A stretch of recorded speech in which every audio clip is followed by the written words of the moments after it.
L'Ajuntament, a través de l'Oficina del Pla Jove, engega aquest any un nou concurs d'escriptura per joves de 14 a 35 anys. El certamen Les lletres tenen premi estarà obert fins al 28 de març i té com a objectiu aconseguir una àmplia participació de joves de diferents perfils. Un concurs que el que pretén és fomentar i potenciar l'escriptura entre els joves. No?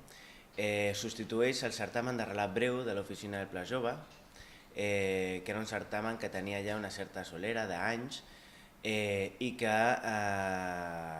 estava destinat al públic jove, però només estava enfocat al relat. Aquest nou concurs és un concurs que diversifica la temàtica i les formes d'escriptura entre els joves. El concurs disposa de 5 modalitats diferents: bloc o bitàcora, monòleg, poema, història d'un viatge i relat. Les obres, que han de ser inèdites i originals, s'han de fer arribar a l'organització per correu electrònic. Les persones que vulguin participar és molt més fàcil, molt més dinàmic i molt més juvenil.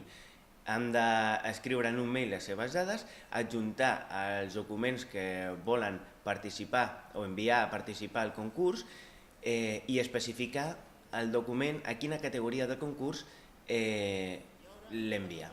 Els guanyadors de les modalitats rebran un premi de 200 euros que els serà lliurat en un acte previst el 24 d'abril a Can Xic. Per més informació es poden consultar les bases completes al web www.viladecans.cat.